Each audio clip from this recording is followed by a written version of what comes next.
मैं वो नोट्स इधर उधर से छापती थी गूगल से या यूट्यूब से, तो डिटेल्स मैं जब एनसीईआरटी पढ़ी ना तो मुझे डिटेल में सब कुछ।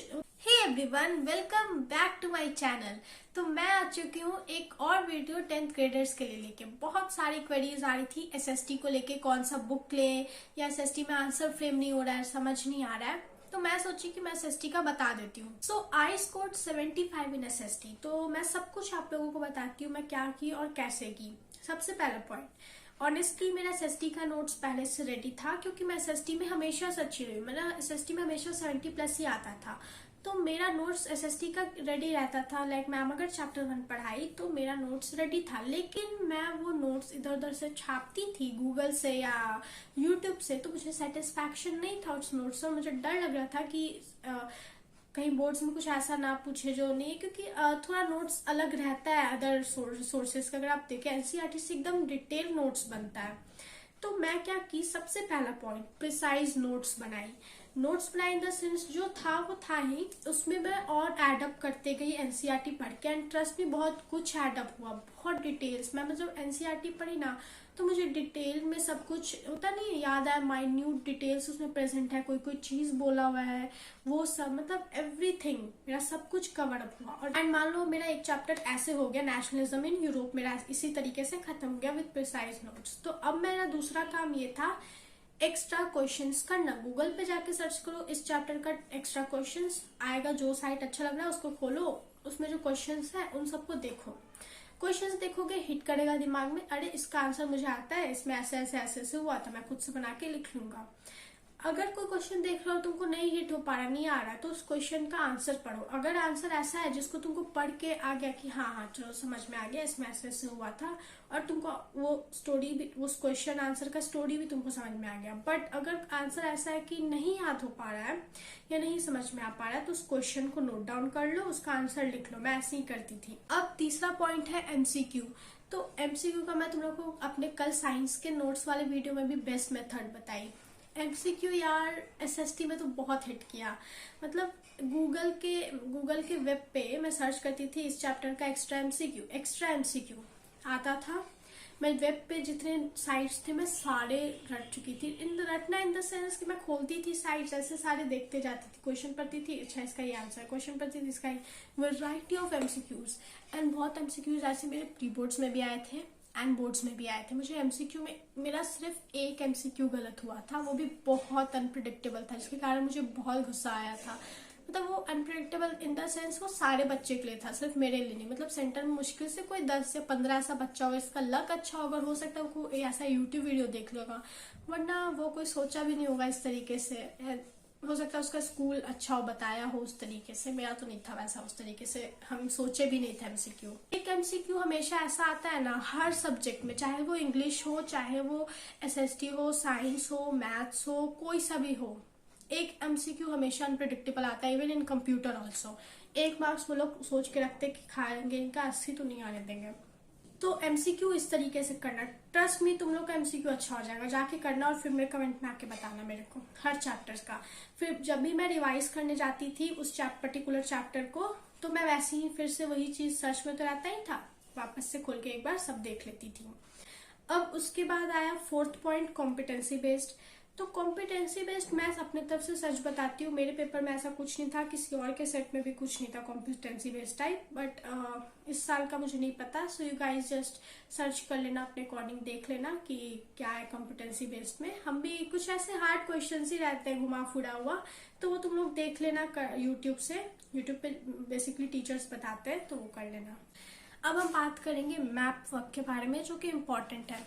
मैप वर्क में मैं पूरा 5 मार्क्स उठाई थी, क्योंकि मैं मैप वर्क बहुत अच्छे से प्रिसाइजली की थी। इन द सेंस कि सबसे पहले गूगल पे जाना, सीबीएसई के साइट पे, वो जो बोल रहा है कि जो जो चीज इस टॉपिक के अंदर आने वाला है मैप वर्क में, सब अपनी डायरी में लिख लेना। ठीक है, डायरी में लिखने के बाद क्या करना कि मैप खरीद के लाना अच्छा खासा। अब जब खरीद के लाओगे तो प्लीज इट्स अ रिक्वेस्ट, एक ही मैप में कचरा मत करना।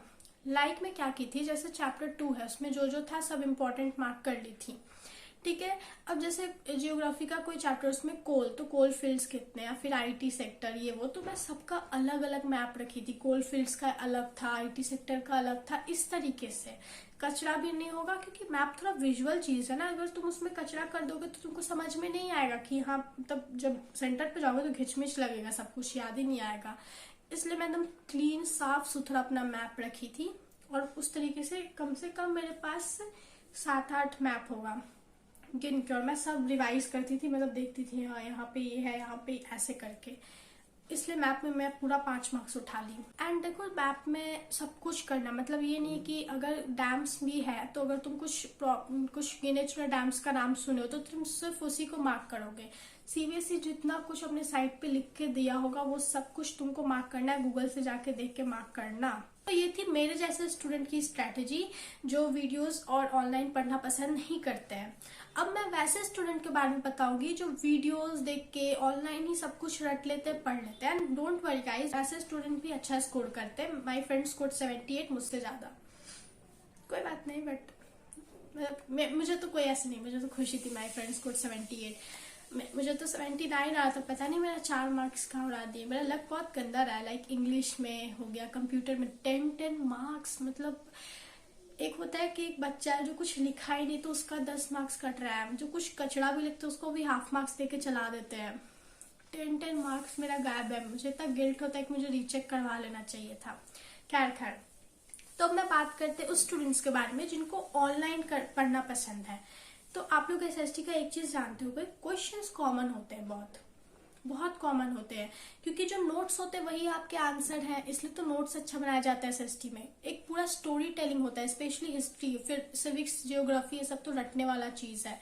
तो इकोनॉमिक्स, ये सब रट लेना अच्छे से, ठीक है। जो जो इम्पोर्टेंट चीज है सब कुछ रट के जाना। आंसर बनाना खुद से आंसर बनाने से होगा, रट के नहीं हो पाएगा।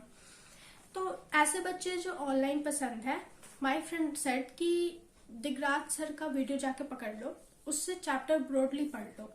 चैप्टर ब्रॉडली पढ़ने के बाद आएगा पॉइंट्स रिवाइज करना, कि हर टॉपिक के अंदर के पॉइंट्स। तो उसके लिए ही सेट सनलाइट स्टडीज। एंड हाँ, सनलाइट स्टडीज मैं भी देखी हूँ, चैनल बहुत अच्छा एनिमेटेड तरीके से सब बताता है, पॉइंट्स देता है।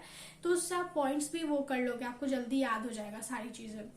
एंड उसके बाद माइंड मैप सीरीज आलोक सर पीडब्ल्यू से आप लोग कर लेना। एंड ये सब होने के बाद एक चैप्टर का आप क्वेश्चंस लगाना, जैसे आई सेड क्वेश्चंस लगाना, उस तरीके से सब कुछ करना। एंड एमसीक्यू का मैं तो बता ही थी। एंड ही सेड कि अगर फिर भी आपको अंडर कॉन्फिडेंट फील हो रहा है तो सर्च करना जाके दिस चैप्टर का 50 मोस्ट इम्पोर्टेंट क्वेश्चंस। एंड आएगा यूट्यूब पे, सब कुछ करना, उस वीडियो को देखना। और क्वेश्चंस आपको जो आ रहा है, हिट कर रहा है कि हाँ इसका आंसर मुझे पता है, इट्स ओके। एंड इफ किसी क्वेश्चन का आंसर आपको नहीं आ रहा है तो उस क्वेश्चन के सॉल्यूशन को देखना। आप अगर समझ पा रहे, एज आई सेड, अगर समझ पा रहे हो कि हाँ चलो ये स्टोरी है, समझ गए, इसका आंसर ऐसे ऐसे हुआ था, तो इट्स ओके। अगर नहीं तो फिर उसके बाद नोट डाउन करके आप लिख के याद कर सकते हो। था उन बच्चों के लिए जिन्हें ऑनलाइन पढ़ना पसंद है। तो मैं दोनों तरीके के बच्चों का सब बता दी हूँ। मैं 2 तरीके के बच्चे का लेके चल रही हूँ, क्योंकि ऐसे करो वैसे करो, मार्क्स तो आप लोग को स्कोर करना ही है। So this is the end of this video guys. अगर आप लोग को वीडियो पसंद आई हो तो do like, share and subscribe. And अभी बने रहो, मैं एसएसटी का बोर्ड्स का क्वेश्चन पेपर लेके आने वाली अपने नेक्स्ट वीडियो में। एंड मैं बताऊंगी आंसर फॉर्मेशन कैसे करना है, कैसे लिखना है, एमसीक्यू भी कैसे लिखना है, मैं सब बताऊंगी उसमें।